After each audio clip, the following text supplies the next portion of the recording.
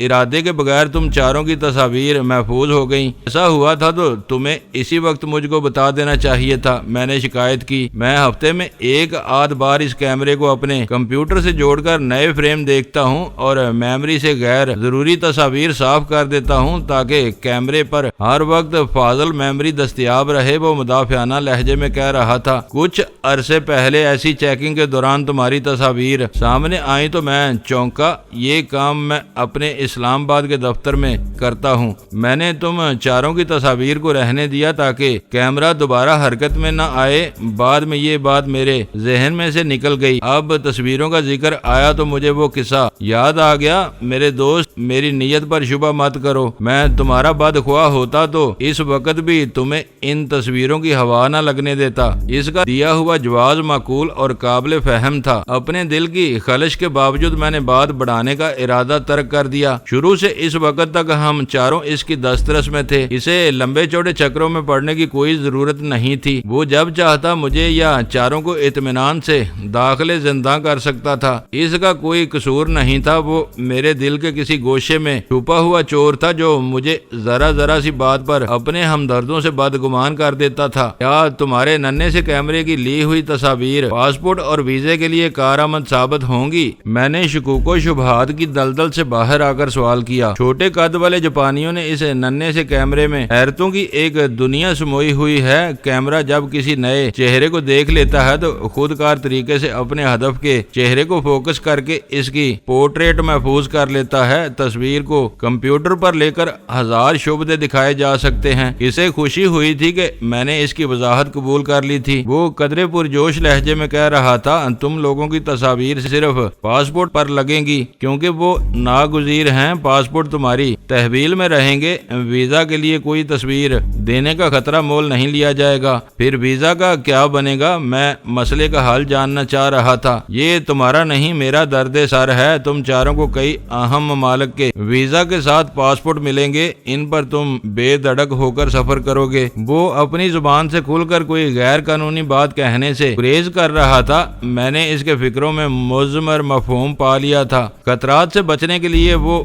بالا ہی بالا اپنا کام کرنا چاہ رہا تھا۔ پاسپورٹ کب مل جائیں گے؟ میں نے پوچھا۔ پرسوں تم روانہ ہو جاؤ گے، اس سے پہلے پاسپورٹ اور ٹکٹ پہنچ جائیں گے۔ میری کوشش ہوگی کہ ویرا اور سلطان شاہ بھی پرسوں نکل جائیں۔ ٹکٹوں کے لیے اندازاً کتنی رقم درکار ہوگی؟ تم اس کی فکر نہ کرو، سیکرٹ فنڈ سے ادائیگی ہو جائے گی۔ اس نے بے پروایانہ آواز میں جواب دیا۔ بہت سے سرکاری کام انجام دینے کے بعد تمہارا اتنا حق بنتا ہے۔ وہ ہمارے ساتھ خوش کلامی اور نرم گفتاری سے پیش آتا تھا لیکن اندر سے خاصا سخت آدمی تھا۔ اس نے وہ خطیر رقم اپنی جیب سے ادا کرنے کی بات نہیں کی تھی۔ میں نے اس سے کوئی بحث نہیں کی۔ ہماری گفتگو ختم ہونے والی تھی کہ اسے یکا یک اول خان کا خیال آ گیا۔ وہ تمہارا ریٹائرڈ کرنل کہاں غائب ہے؟ اس کی کوئی خیر خبر ہے؟ وہ میرے ساتھ موجود ہے۔ میں نے اول خان کی طرف دیکھتے ہوئے جواب دیا، اس کی لائی ہوئی خبریں وہی ہیں جو تم نے سنائی تھیں۔ اس نے وارنٹ کے اجرا کا اضافہ کیا ہے۔ مجھے وہ خبر سن کر دکھ ہوا تھا۔ میں نے جان بوجھ کر تم سے اس کا ذکر نہیں کیا۔ رفتہ رفتہ یہ مجبوریاں میری سمجھ میں آ چکی ہیں۔ واقعاتی شہادتیں میری نشاندہی نہ کر رہی ہوتی تو یہ نوبت نہ آتی۔ اول خان کا ذکر نکلا ہے تو یہ بتا دوں کہ کل رات وہ بھی میرے ساتھ آئے گا، یہ گڑبڑ ہو جائے گی۔ اس کی آواز تشویش آمیز ہو گئی۔ کسی غلط فہمی کے نتیجے میں میرے آدمی ایس ٹی ایف کے جوانوں سے بھیڑ گئے تو بہت نقصان ہوگا۔ دشمن اس بحران سے فائدہ اٹھا لے گا۔ اس کی فورس کا کوئی تعلق نہیں ہوگا، وہ اکیلا میرے ساتھ آئے گا۔ پھر تو وہ سر آنکھوں پر آئے۔ میری وضاحت سنتے ہی جلال کے سر سے بہت بڑا بوجھ اتر گیا۔ مجھے خوشی ہوگی۔ اول خان کی نگاہوں میں میرے لیے ممنونیت جھلک رہی تھی۔ اس کے لیے یہ بات اطمینان کا باعث تھی کہ میں نے جلال سے اس کی شمولیت کا معاملہ طے کر لیا تھا۔ تمہیں اور ویرا کو اب گھر میں رہنا ہے۔ جلال سے میری گفتگو ختم ہوتے ہی اول خان نے تاکید کی، آج اور کل کا دن خیریت سے گزر جائے تو میں خدا کا شکر ادا کروں گا۔ کل دشمن کی تباہی کا دن ہوگا۔ ویرا نے اسے لقمہ دیا، پھر مجھ سے مخاطب ہو گئی، تمہارے اور جلال کے درمیان تصاویر کا کیا تنازع کھڑا ہو گیا تھا؟ میری غلطی تھی، شاید میں ضرورت سے زیادہ حساس ہو گیا ہوں۔ اول خان اپنی مصروفیات میں سے وقت نکال کر ہم لوگوں سے ملنے کے لیے آیا تھا۔ اسے ان جزیات سے کوئی دلچسپی نہیں تھی۔ اس کے لیے اتنا کافی تھا کہ جلال سے اگلے دن کا پروگرام طے ہو گیا تھا اور اسے میرے ساتھ صوبراج کی مزاج پرسی کے لیے جانا تھا۔ وہ رخصت ہو گیا اور میں نے خود کو ویرا کی جرا کے لیے تیار کر لیا۔ میں نے غزالہ سمیت کسی سے اس مسئلے پر دوبارہ بات نہیں کی، لیکن ویرا اور سلطان شاہ کا معاملہ پورے دن رہ کر مجھے پریشان کرتا رہا۔ میرے نزدیک سلطان شاہ کے رویے میں کہیں کوئی ابہام نہیں تھا۔ وہ ویرا کو چڑھا کر اور ستا کر خوشی محسوس کرتا تھا، لیکن کہیں بھی اپنے مردانہ وقار کو ہاتھ سے نہیں جانے دیتا تھا۔ اس نے کبھی ویرا کے لیے ایک خاص مفہوم میں اپنی دلچسپی کا اظہار نہیں کیا تھا، مگر مجھے اندازہ تھا کہ وہ ویرا کو اور اس کی بہت سی باتوں کو پسند کرتا تھا۔ اسی کے ساتھ وہ ویرا کی حد سے بڑی ہوئی بے باکی اور بے حجابی کو سخت ناپسند کرتا تھا۔ ویرا کے لیے اپنی ان راسخ عادتوں کو ترک کرنا ممکن نہیں تھا۔ سلطان شاہ اسے جوں کا توں قبول نہیں کر سکتا تھا۔ اس کی طرف سے معاملہ بالکل صاف تھا۔ ویرا کا رویہ بہت عجیب اور پر اسرار تھا۔ ابتدائی ایام میں نے اسے سلطان شاہ کے ساتھ ہاتھا پائی تک میں مصروف دیکھا تھا۔ دراصل ڈان مرسیانو نے خود آگاہی کے جس اصول کے تحت ویرا کو تربیت دی تھی، اس کی روشنی میں وہ اپنے حسن و شباب کی فتنہ انگیزی سے خوب واقف تھی۔ وہ جانتی تھی کہ اس کی ایک ایک حرکت کسی بھی زندہ دل مرد کے دل و دماغ میں ہلچل برپا کر سکتی تھی۔ اسے شاید سلطان شاہ کی ذات سے لگاؤ پیدا ہو گیا تھا، مگر اس نے کبھی اس کا اظہار نہیں کیا تھا۔ اس کی خود آگاہی اس کی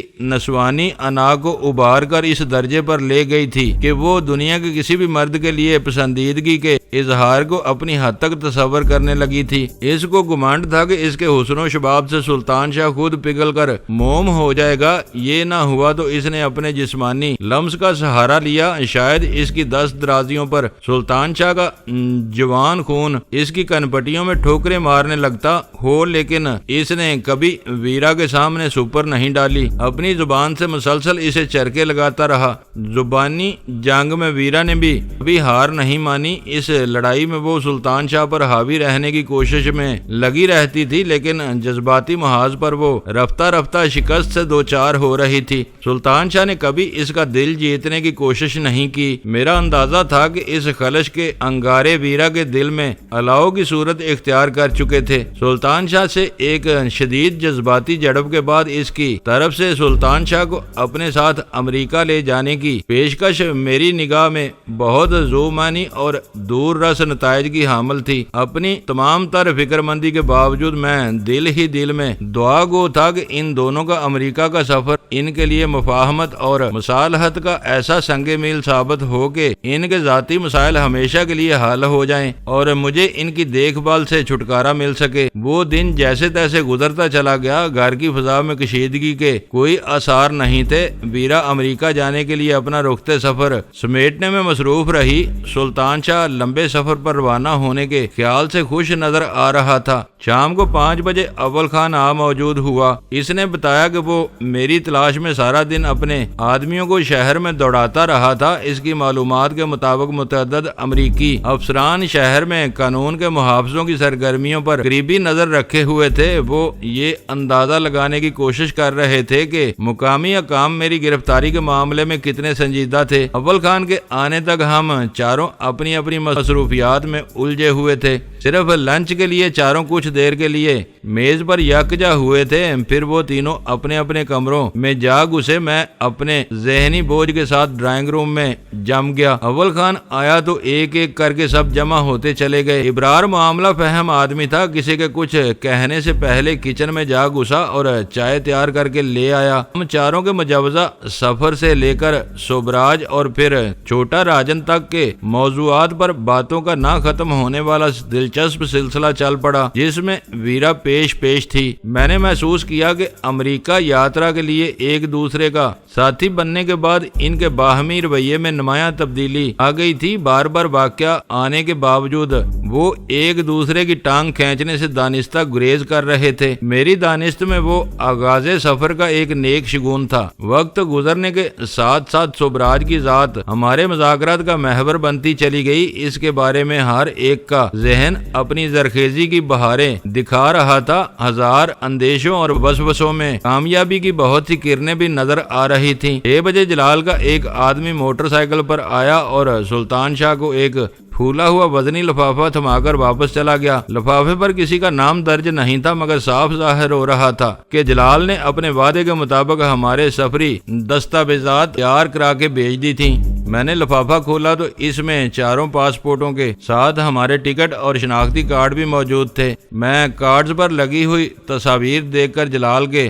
ننھے سے اسپائی کیمرے کی افادیت کا قائل ہو گیا۔ چاروں تصاویر بہت صاف اور واضح تھیں، جن سے ہر ایک کو پہلی نظر میں پہچانا جا سکتا تھا، مگر چاروں نام اجنبی تھے۔ ان شناختی کارڈز کے مطابق مجھے علی احمد کا نام دیا گیا تھا، سلطان شاہ کو اکبر خان بنا دیا گیا تھا، غزالہ کو صدف علی اور ویرا کو مس ریٹا ایف ہیریسن کے نام دیے گئے تھے۔ بھارت کا تلخ تجربہ جلال کے ذہن میں محفوظ تھا۔ وہاں ابتدائی مرحلے میں پولیس افسر نے سب سے پہلے یہ نقطہ پکڑا تھا کہ ایک جوان اور دلکش عورت جو میری بیوی نہیں تھی، پاکستان سے میرے ساتھ کیوں آئی تھی اور میرے ساتھ ایک کمرے میں کیوں رہ رہی تھی۔ وہاں میرا نام مظہر خان تھا، جبکہ غزالہ کا پاسپورٹ غزالہ تنویر کے اصل نام پر بنا ہوا تھا۔ اس بار جلال نے ناموں کا وہ تضاد دور کر دیا تھا۔ میں علی احمد تھا اور صدف میری بیوی۔ ہمارے فرضی ناموں کی بنا پر بینکاک میں کوئی ہم پر شبہ نہیں کر سکتا تھا۔ ہم ہر شک و شبے سے بالا تر ہو کر ایک ساتھ رہ سکتے تھے۔ میں جلال کا شکریہ ادا کرنے کے لیے اسے فون کرنے کے بارے میں سوچ ہی رہا تھا کہ اس کی کال آ گئی۔ وہ لفافہ مل جانے کی تصدیق کرنا چاہ رہا تھا۔ تصویریں اور سب نام بہت اچھے ہیں، میں ابھی تمہارا شکریہ ادا کرنے کے بارے میں سوچ رہا تھا۔ میں نے پرجوش لہجے میں کہا، ابھی تک اس کی طرف سے کوئی خبر نہیں آئی، جیسے ہی اطلاع ملے گی میں تم کو خبر دے دوں گا۔ میرے پاس ایک خبر ہے، کل سلطان شاہ کی ساری محنت رائے گاں گئی۔ اس نے سوبراج کی مرسیڈیز کا جو نمبر نوٹ کیا تھا وہ جعلی ثابت ہوا ہے۔ بہت مشکل سے سراغ ملا ہے کہ اس نمبر کی گاڑی 2 سال پہلے شیر شاہ کے کباڑ خانے میں کھل چکی ہے۔ سوبراج سے یہ توقع نہیں کی جا سکتی تھی کہ وہ اصل نمبر پلیٹ کے ساتھ کوئی بھی گاڑی لے کر شہر میں گھومتا پھرے گا۔ وہ خبر سن کر میرے لہجے میں غیر ارادی طور پر ہلکی سی مایوسی سمٹ آئی تھی۔ میں نے اپنی بات جاری رکھتے ہوئے کہا، شہر میں کالے رنگ کی ہزاروں نہیں تو سینکڑوں مرسیڈیز گاڑیاں ہوں گی، ان سب کو ایک ایک کر کے چیک کرنا ممکن نہیں ہے۔ بظاہر یہ خبر مایوس کن معلوم ہوتی ہے، لیکن میرے خیال میں اس کی اہمیت ختم ہو چکی ہے۔ واقعات تیز رفتاری سے آگے بڑھے ہیں۔ جلال کی آواز سے ظاہر ہو رہا تھا کہ وہ مجھے بہلانے کی کوشش کر رہا تھا۔ اگر وہ آج 9 بجے کہیں بھی تم سے ملنے کے لیے آ جاتا ہے تو پھر ہمیں کہیں سر کھپانے کی ضرورت نہیں رہے گی، یہ قصہ آج ہی ختم ہو جائے گا۔ کاش ایسا ہو سکے، میں نے حسرت سے کہا۔ میں بہت ہلکے دل کے ساتھ ملک سے باہر جا سکوں گا، ورنہ سوبراج میرے سینے کا ناسور بنا رہے گا۔ آخرکار اس کا انجام بہت برا ہونا ہے۔ اب تک اسے قدرت کی طرف سے ڈھیل ملی ہوئی تھی، کہیں نہ کہیں اس کی ڈوری کھینچ لی جائے گی۔ اس سے میری بات ختم ہو گئی۔ مرسیڈیز کے نمبر جعلی تھے، میں نے ہلکی سی انگڑائی لیتے ہوئے پستہ لہجے میں کہا۔ مجھے پہلی نظر میں شبہ ہوا تھا مگر میں نے اپنی زبان بند رکھی تھی۔ سلطان شاہ نے بے ساختہ کہا، کیا میں تمہارے شبے کی